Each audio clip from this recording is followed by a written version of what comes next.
Good day to one and all, and welcome to another edition of Tourism is Key, a program proudly presented by the Anguilla Hotel and Tourism Association. I'd like to welcome my very special guests today. We have Vanessa Thompson and Bree Theodore, who are two of our dynamic actresses from Sinage Creations. Hello. Hello, thank you for having us.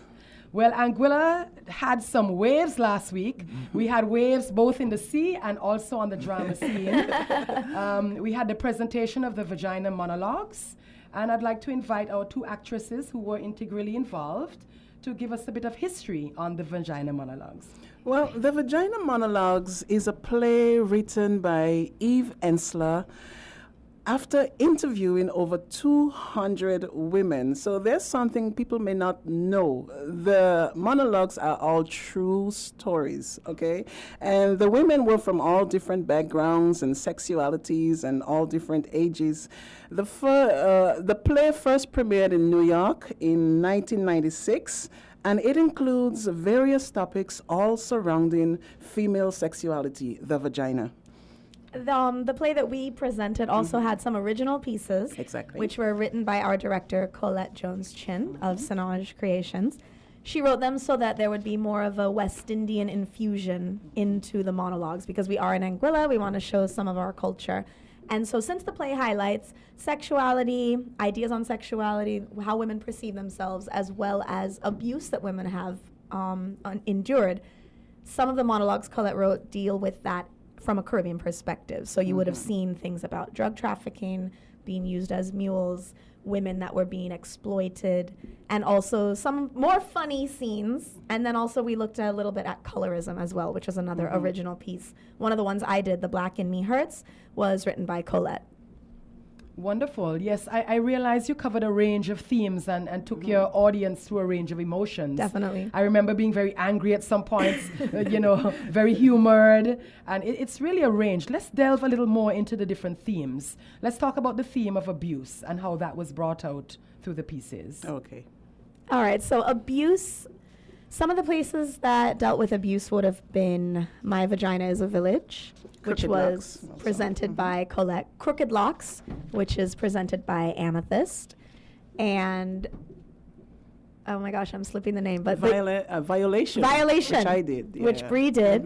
And so My Vagina is a Village is about women in refugee camps who are abused by soldiers, and also touches on genital mutilation. Crooked Locks, which was an original piece written by Colette and was presented at the Monologues by Amethyst, deals with a West Indian woman who is being abused. And that's one of my favorites. Like Bree keeps saying every It's piece very is my sad. favorite. But Crooked Locks is one of my favorites because I think it deals with the mental abuse that men can, inflict on women, and how we don't always see it as abuse. And so the protagonist in Crooked Locks, she kind of makes excuses for him. Yes. And she'll say like, oh, he was drinking, but remember, his father used to beat his mother. And so we see the cycle of abuse, because it ends, you find out like her son is doing the same Ended thing. up doing the thing, same yeah. thing when he Yes. became an adult. And it's a sad piece. Like, and I'm on stage with Amy for that, because I'm pretending to be the person conducting the interviews, which would have been, in the actual monologues, like Eve Ensler sitting down with all these women for their stories. And so when Colette wrote her individual pieces that she added, she used different stories that she's heard through the region. So to me, I think there's a lot of women, even in Anguilla, that Crooked Locks can speak to, that might not realize that they are being abused, or they might be making excuses for that. And so when you see it on the stage dramatized, it makes you kind of reflect and realize where you might have seen this happening in your own life. And so I think Amethyst does an amazing job portraying this character. She's essentially, it ruins this woman's life, so, and that is at the hand of a man, and it's something that could have been recognized had she had a good support system and not been too concerned with, but I stayed with him. Like, Yes, that refrain is repeated throughout, but I stayed with him, I stayed with him for 18 years, or I went back to him, and that's something that we see. And then Violation, that Bree does, another of my favorites, because I like them all, is about how women do not dress for men. And so when you are dressing and you're dressed in what people might deem as promiscuously, or if you're wearing a short skirt, that does not invite a man to make a move on you. And I particularly identify with that piece because, especially right now with the hashtag #MeToo movement, internationally, dealing with people kind of saying, oh, well, you know, she was asking for it, or look how she was dressed. And so that piece, I think, is very important for men to hear, for women to hear, and also for young women that are coming of age to hear, that if a man is making a move on you because of how you're dressed, like, that is not giving him permission. Right. Not an excuse And for it. as Bree says in her piece, like, it's not an invitation or a provocation. And I really strongly agree with that one. Right. We know that a lot of issues of sexuality have been sort of taboo, unspoken. Tell us how the play deals with this and how some of it comes out. Well, first of all, the word vagina. It's a totally awkward and completely unsexy word. Thank you. The word vagina. I think from doing this monologue, saying vagina now is like just talking about my shoes or my It's just a ears or body my part. mouth. Yes. It wasn't Your always arm. there. Right. Exactly. So we want to make women comfortable. Why is it so comfortable to call vagina by any other word and not the vagina? Scientific, Exactly. medical Exactly. term. Yeah. Exactly. So it's making women comfortable with their body and their sexuality, and also for men. We want to show the males that it's okay to talk about it. Right. You know, talk about it, bring it out there in the open. I think when people heard the word vagina, a lot of people thought it was going to be something vulgar, something like, "Ugh, I don't want to go to that." But we presented a show and we made it classy. Right. We made it elegant. There are moments where you will get sad and angry, Yes. but there are moments where you will laugh. Yes. It's Yes. very funny. And I think it's just making people comfortable with who they are. And I think that's the main thing about the Vagina Monologues. I want to Right. add to that after the show, it was really fun discussing with different people that were in the audience their experience and their take. And I had one woman come up to me and say she was really happy to see the piece, the Vagina Workshop, which was one of the ones that I did, which deals with a woman who is overtly talking about having trouble achieving an orgasm. Because the woman in the audience told me that, you know, this is something that some women think, oh, well, you know, everybody, that happens to everybody. And then you find out, you know, maybe it doesn't. And you need to learn about yourself. You need to learn about your body. And it's important to kind of talk about that as women, because there's probably some women going through life right now not as happy as they could be. So Exactly. I think, you know, the Vagina Monologues created a platform for that discussion to take place. And I was really excited. You know, when you're on stage, you don't really get to really look at the audience in a holistic way, but the few times I did kind of see the audience while I was on stage, you saw them in the beginning kind of unsure what they were going to expect, and then you see them like halfway through. I could just tell that everybody's comfortable now. No one's freaking out that people are on stage saying vagina and clitoris. No one's uncomfortable that they're sitting next to like someone that's maybe middle-aged and on the other side of them is a teenager.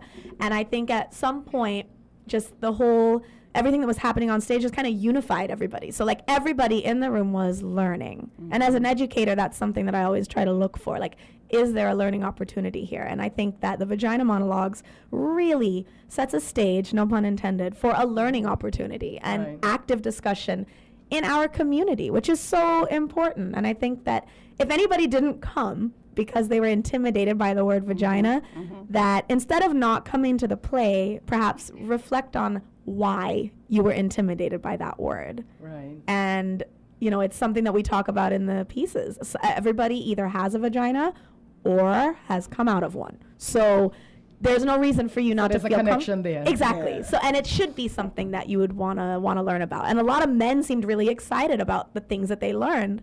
Right. I was surprised that the men were so vocal in the Yes. discussion part. Yes. Yes, I love that. Very I was happy. insightful, yes, Very. And I think that that was really, really good, you know, to see that men would want to come out because they want to learn more. And I think that's fantastic. There's a line that I really love in one of the monologues, and it says, "We forget the vagina."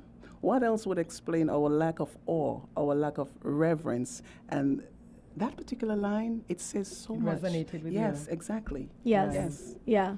Because we think of the vagina just as a sexual organ, but there's so much more to it. And the very last part that deals with birth, That's the original that purpose, was- I think. Exactly, yeah. Right? Of the vagina. But we forget that part. We don't want to hear about that. That It's was a true. powerful piece. And on the Yes. first night, there was someone in the audience who really liked that piece because she said, as a young woman, that a lot of people don't talk about all those aspects of the birthing process. She never knew. Right. So she Yeah. said she was sitting there like, what? That happens? And I think that's super I important. think she got a little scared too. No, I mean, to be honest, like, when I had my first child, some of those things that they talk about in that monologue, I didn't know those things. And so it would have been really nice to know those things first so that, you're not finding them out in the active process. And so I think that I really think everybody should come to this show. And it was such an exciting thing to be a part of. And I can't believe that I almost was not a part of it. And so I really feel like we made some great connections in the group and also like within the community just by kind of bringing this to Anguilla. Topic, yeah. Yeah, Yes. for sure. Like the topic and then just the art itself, that we can go out in Anguilla and we can go and we can see quality theater that is classy. As Bree said, it's elegant. And I think I have not heard anybody come and say anything negative about the show. And I feel like that's not because, they might be saying it behind closed doors, but because there was nothing negative to say. Everybody was surprised and overwhelmed and no one was underwhelmed. That's correct. Let's talk a bit about the art form. Can you tell us who were the actresses involved? And also a bit more about the executive director and her role. Sure. We had myself, Vanessa Croft Thompson. We had Bree Theodore, Amethyst Davis, Carlicia Phillips, Kenesha Thomas, Christine Dupuis, and Colette Jones-Chin. I got everybody right, Bree? Okay. Yes, you got everybody. And Colette Jones-Chin was our director, executive producer, and she's also the mastermind behind Sinage Creation. She's incredibly talented, Incredible. multifaceted. Multifaceted. I thought I was multifaceted, but Colette is seriously multifaceted. Love her energy, love her spirit. Really happy to have her in my life. And I think one thing I will say is that in her position as director, she never made you feel like her word was authoritarian. And I Very feel democratic. You very all had a open voice. to ideas. Yes. I mean, even in our democratic process, it might have delayed a lot of decision making. Yes. But everybody felt like a part of everything. Right. And we critiqued each other. Everybody was very open to criticism because it was always, it was constructive. I think that everybody stepped away from this process feeling like they also had a hand in directing it. Like there were moments where we'd be there and then someone would say, hey, we should come on like this and do that instead. And then everybody Right. be like, yeah. And then it was just a lot of creative Full energy. engagement. Yeah. Definitely. And we also had, behind the scenes, we had Janet Guzman, who is our up-and-coming stage director. She was fantastic as stage manager. She really was on the ball. She's a young girl, and I really feel like she's so organized and mature. She did fantastic. I mean, she kept us in line, and on the night, both nights of the production, everything ran smoothly because we had Janet and also Tyree assisting Two on young the people. sound. Two young people in our community, which is another way that this whole endeavor is really exciting because it gave them that opportunity. Right. To Develop these skill sets. Yes, and then we also had Charisma Jones-Chin as our vocalist. That's Colette's very talented daughter. She was amazing. I think she was the breakout star of the night. A lot of people, even other teachers that I work with, they were like, I did not know that Charisma could sing like that.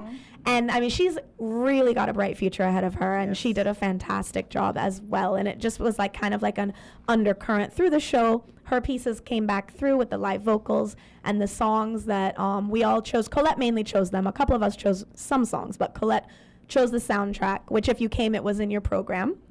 And if you come for our next showing, you'll see it in your program. And so the ones that Charisma did live spoke to whatever piece came before and Right. also right after it, and sort of acted as an audio transition. Yeah, I loved how all the little elements came together in terms of the props you used. They were not fancy, but they were so appropriate. Yes. I remember seeing when you all did the one with the soldiers. Yes. You all had on little yes. caps, with the Yeah, the military army print. yeah. And you had a red scarf Yeah. in the shape of a gun. Yes. That you held in the shape of a gun. And then the red blood. I mean, Yes. it was so simple but so powerful. And I really admire how much you were able to do with such little props. That was definitely all Colette's brainchild. Minimalist theater is more impactful, especially when the message that you're getting across is such a large, intricate message. the less that you have going on visually, the more people are going to Gonna engage. focus. Right. And Right. so, like, as someone who teaches literature, we always look for that. And so seeing Colette kind of bring that to life was really refreshing, because I haven't seen theater done in Anguilla in the minimalist quality like that. And that is something that in America you can go and see. And I think it's so fantastic that we can have that in Anguilla. And we can see that you can come on stage, you're wearing all black, you've got one piece of cloth, and that is like going to That's be it.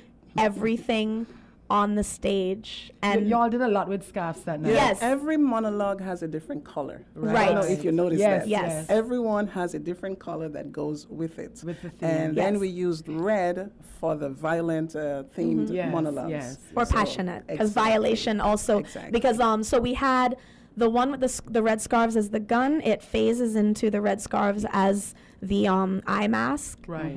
for Then the those drug are the trafficking, and then the red scarves become the mini skirts for violation. And so all of that, was all like had to be like bam, bam, bam, and you're kind of changing on stage, but it still needs to look like it's part of the action. And you can't get that done if you're not using a minimalistic prop. Right. So it was really great. I mean, and we also kind of infused sort of like a flash mob theater aspect to it, because we never went backstage. We went into the audience. I noticed that. Yeah. yes. And that was cool too, because at one point I was sitting next to like one of my best friend's moms, and I was like, "Hey," and she turned around and was like, "What?" And so it was fun. And then we had another aspect where people from the place spoke from the audience, but it was Right. actually us in the audience. Right. And so that was also something new. Again, like Colette is insanely talented in bringing these kinds of ideas to the stage here in Anguilla. It's really exciting. Yes, it was holistically creative in every aspect, One of the speakers or the pieces that you brought was of an older woman. It was interesting that you all mixed generations in this. Yes, Can you yes. tell us a bit about that piece? The older woman piece, it's very funny, first of all, but it makes you think, because she was a 70-year-old woman who had never had an orgasm her entire life. Okay, so she went to New York to visit her daughter, and she heard about going to A vagina workshop. A vagina workshop. And she found out all about it, and then she got home and she went to explore a bit. And then she takes you back, not wanting to talk about it, because it was the very first time in her life that anyone had even asked her about her vagina. So she didn't want to talk about it, but then she really wanted to talk about it. But she was just a little shy. So once she started talking about it, it made her feel so much better. And I think a lot of women, especially in our Caribbean society, that's something that they can relate to. Yes. Yeah. And that piece was cool because it looked at, like Bree is saying, this was an old West Indian woman who went to visit her daughter in America. So if you're really analyzing what's happening in the play, you see like the aspect of the West Indian diaspora and how you get exposed to these new things, westernized ideas. So you can Yes. almost imagine like a backstory conversation between this 70-year-old woman and her daughter. Like if you can imagine, your grandmother or your mother and you telling her, you should go to a vagina workshop to learn how to orgasm, and just think about how that might go down here in the West Indies. So it's interesting to see a woman reach that stage in her life and decide to embark on exploration. And it's also really inspiring because it's obviously no one's journey is ever truly over. And you can always learn something new no matter what point you are in your life. And then through that monologue, you see the woman's discomfort talking about it, but then she gets really into it. And then she comes back around. She's back to being upset with the interviewer. And then she comes and says, you know what? No one's ever asked me this before. And it feels good to talk about it. And I think as women that we need to kind of find our tribe and talk about things, because we sometimes think that we need to be these strong creatures that are never unhappy and we don't complain. But sometimes you need to complain so that you can kind of have that like cathartic experience with someone. Right. What do you think was the effect or impact with Colette actually creating new West Indian pieces and infusing it in the overall production? I think it adds so much to it, because Eve Ensler wrote this from interviews with women, but I don't think there were too many Caribbean women I don't think there were, because I read a lot about it, and she talks about everybody she interviewed, and I didn't read about any Exactly. Caribbean women being Exactly. interviewed. So what Colette did is she got real stories also, and she put it together with a Caribbean flavor. And I think just adding that Caribbean flair to it, it makes it so much more interesting for us. Yes. Relatable. And Exactly. the people who came to see it, who've seen it in America and they've seen it in Europe, they were excited because there was new material. New material, Right. yeah. And all of them noticed those because they've seen Eve Ensler's. And so they were like, oh, these are really great. And I especially think, like with Crooked Locks, the one part where the persona talks about cutting off her husband's dreadlock, like everybody in the audience, both nights was like, oh, because Going to like, kill her now. Sacrilegious. yeah, Yes. and you knew that was it, like, and That then was the final straw. for sure, because everybody knows what that means to someone who has locks. Like, to imagine like waking up and someone cut them off and they're in your hand. That right there was like the biggest payback, and that's something that we can only know that as West Indians. Like, you're not going to do that piece in America and have that same effect because they don't understand what that means. That's part of our culture. So like Americans living in the West Indies are going to understand it because, you know, cross culture and that sort of thing, but it brought in that aspect of our culture. And that was one of my favorite things to see happen, is the infusion of that West Indian element, because I'm all about preserving who we are as West Indians. And it's fantastic to bring this Western play here, but we still need to make it ours. Yes. You know, Holly something- tends to do that. Yes. Even with the And she Wizard does of it Oz, well. it became the Yes. Wizard of Ours. and, Right. you know, even the Lion King, you know, all had little touches, which I think is great. Yes. Great. Well, you guys are certainly a phenomenal, unusually phenomenal cast of women. And I know Colette is super excited about keeping you guys together and so on. In fact, y'all have been in such demand that you have to do a three-peat, right? You have Yes. to do. So tell us a bit about that show, when it's going to be. And Okay, so we're doing a holdover, which I'm very excited about because it was almost sad on Saturday to think like we're done. But it's going to be on the 23rd, which is a Friday, so March 23rd. It will be at Magic City at 7 p.m. And tickets are on sale for $20 US In advance. in advance. If you pay at the door, it's going to be $25 US. But the tickets are on sale for $20 US. You can buy them from any actress. You can buy them at Jewelry Max, and you can buy them at Tackle Box. right. So both of you have been on the stage before, right? Yes. Okay. So how was this experience different for you? For me personally, I would say working with Colette. Okay, I've worked with her before when we did the Vagina Monologues 9 years ago.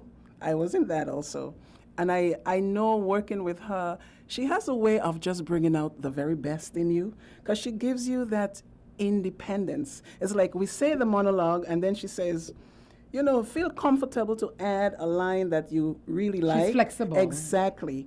Or if you don't like this particular piece, well, you don't have to You say could it tweak that way. it. And Okay. she really brings out the very best in you. She empowers you. Exactly. So working with Colette, it's a dream come true. Again, I'm so glad she's back here, because when I think of Colette, she's just a powerhouse of creativity.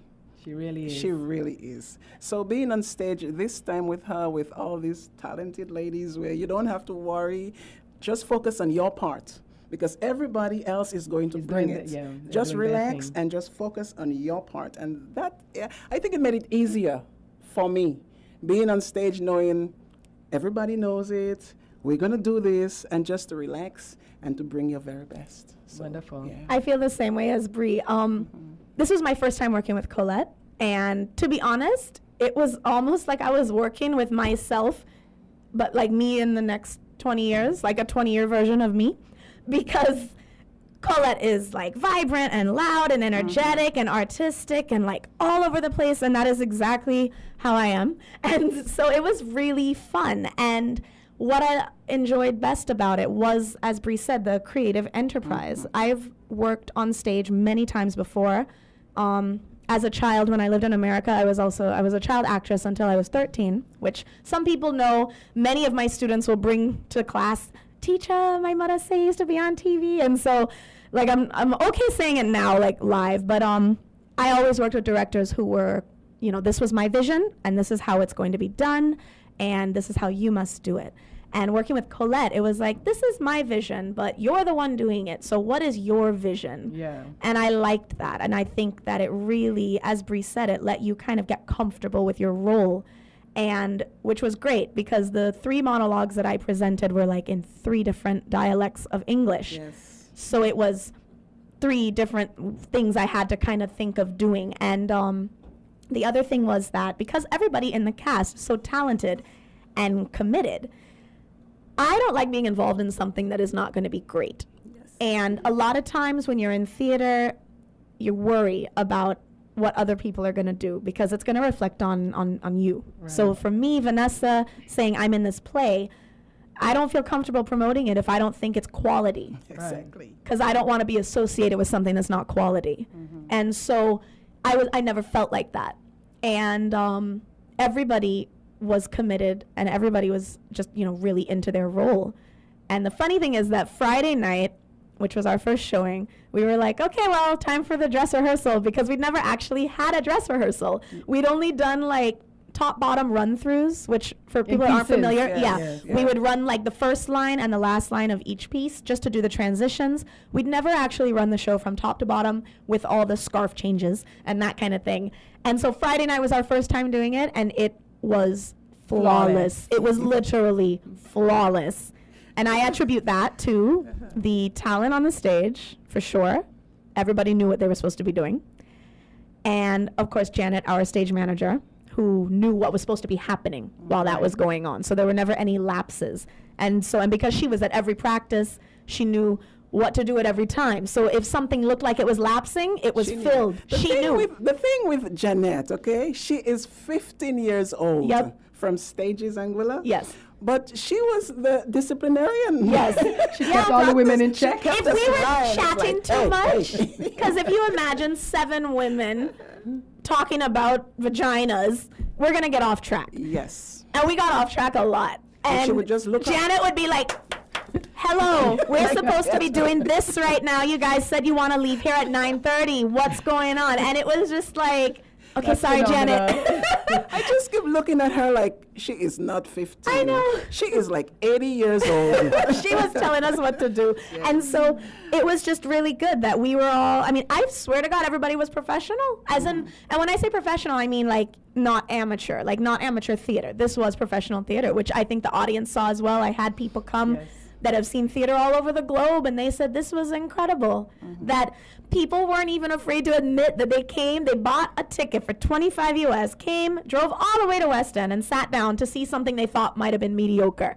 Like that was, and then they were just blown away by the quality of it. And so that was really exciting. And working with Bree has been amazing because she's very talented. And Bree is like, I don't know how you memorize things, but Bree knows all her lines verbatim. Like every time she does her monologue, it is exactly the same. Yeah. Me is like every time is different. You have to ad-lib You a have bit. to have a backup. But that's It's your talent too, to she be able to stands up ad-lib. and she says, okay, back me up. And Yeah. then she starts, and it's like, But then on It's the a night, tremendous amount of lines to It's a learn. lot it of was, work. and it wasn't until that Friday that I actually did the Vagina workshop, the British one, without my like scribbled up piece of paper, because it was really hard to speak in a British accent. And I spent so much time focused on doing that I didn't ever think about how hard it would have been for me to do the piece in dialect and maintain dialect straight through, which my husband actually pointed out to me, and my best friend, she was like, I've never actually heard you speak dialect for that extended period of time. And it was true. So the funny thing is that because, dialect is our language, I wasn't worried about doing a piece in dialect. I never even paid a lot of attention to running that as much as I did the British one. And then, like, when it came time to do it, I would start to, like, if I forgot what I was supposed to say and went to ad-lib, it would be in my American accent. And that was, like, really something that made me kind of reflect on. But Bree's, like, All the words automatic. down pat. Every Yeah. single part. And if you missed it, you have to come and see Bree do Bob. That's my favorite. Well, this has been a really exciting, insightful session. And I think y'all are going to be flooded out literally at Magic City. might have to do based another on the night. reviews. You may just have to do it all year. But I want to ask you to give the audience a sneak peek of maybe 2 or 3 of your lines. Let's see, Bree already knows everything. I don't know why she's looking at this piece of paper. I remember when Colette gave me the script for Violation. I think she gave it to me on Friday afternoon, and I came back the Saturday, and she was like, "Bree, okay, your turn." And I stood up and I just said it. You and knew it overnight? I knew I'm it. not lying. And Colette was Yeah. blown away. She was Yeah. like, "Bree knows it. You are Bree." I'm like, "Yeah." It's like maybe if Bree, photographic if memories. Bree missed a practice, which I don't think she ever did, but she didn't even need to come to some of them because she already knew it. So I know Bree's probably sitting there. I'm like stumbling through my monologue, and Yeah. Bree's just there like, "Oh, geez, I gotta sit there and do this." And like, It was fun though. yeah, It but was- it was came a lot of fun. for the show. Everybody pulled through. Like I actually did like that vagina workshop one is like 3 pages long. It was crazy. Yeah, And but let's talk about Colette. yes, Flood, where she talks about Bosnian women in the no, rape the camps. village. The village, Yeah. the village. She only sat down at Yeah. Paradise Cove. Yeah. At Paradise Yep. Cove, the afternoon of the show. The same And learned Friday. it then? Yeah, She sat down with a cup of coffee and she learned and it. she got it. Because up until that point, Yes. it was like, and that piece is incredibly emotional, you know, and it's hard to kind of deal with because I feel like as people in this Western Hemisphere, we kind of pretend like that stuff isn't happening. And even when we see it on the news, it's like, oh, but it's over there. And it is really happening. Like right now, while we sit here in the studio, the stuff that Colette's monologue, The Village, speaks about is happening. And so it's an emotional piece to get around. So you got to be in the right frame of mind to sit with it. So every rehearsal, we'd get to that piece. She'd do a couple lines and say, I'm going to get it, guys. But you know, time. And it just ran up on us. And then all of a sudden it was Friday and it was showtime. But Colette pulled through and she did it like, She's a mastermind. Also, with the real emotional pieces, she let us work on ourselves at home. It's like- Yes. because it takes so much Yes. Out to of you, too. constantly bring out that emotional piece. So, it is. It's yeah. true. All right. So what are you going to, which one are you going to Included do? in the Boo? monologue is, well, it starts with, I bet you're worried about vaginas and women talking about all the different names and all the different names that we know. And then I think my favorite line again is, we forget the vagina.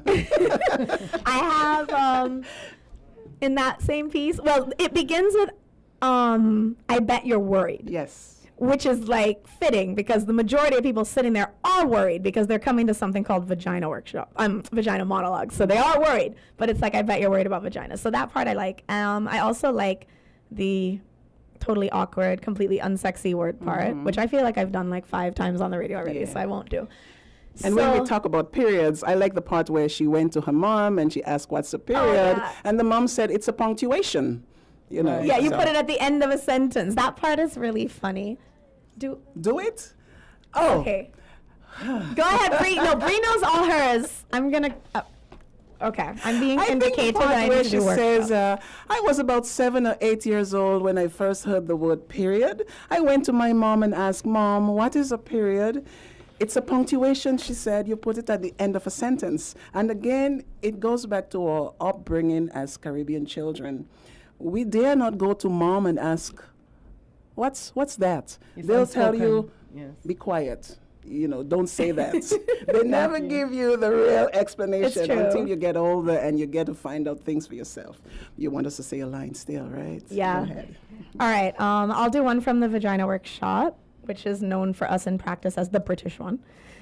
All right, in the first session, the woman who runs the Vagina Workshop asked us to draw a picture of our own unique, beautiful, fabulous other women see their own vaginas by seeing other women's vaginas. That's what she called it. She wanted to know what our own unique, beautiful, fabulous vagina looked like to us. Thank you so much, ladies. So let's give welcome. one more recap of when the next showing is. All right, it is on Friday, March 23rd, 7 p.m. at Magic City. And the tickets are available at Jewelry Max, Yeah, that's Tackle right. Box, And from any all of of the us. cast Yeah. members, which is me, Vanessa, Colette, Bree, Amethyst, Christine, and Kalisha. Kanisha and Callie. So you can check any of us for tickets. You have to be 16 years or older to attend. And parents, if you're going to bring your 16-year-old or your 17-year-old, I do suggest that you have a conversation, talk a little bit about it, Google the Vagina Monologues, open up that discussion and then come and definitely bring her to see it. So tickets are 20 US in advance or 25 US at the door. Again, March 23rd, 7 p.m., Magic City. Thank you so much, Vanessa and Bree. Thank you, Janine. From Thank you. Sinaj Creations. Congratulations again to the whole team. Colette, you're a mastermind, a genius. Yes, so let's keep it going. Thank you, everyone, for joining us for another edition of Tourism is Key, which was proudly presented by the Anguilla Hotel and Tourism Association.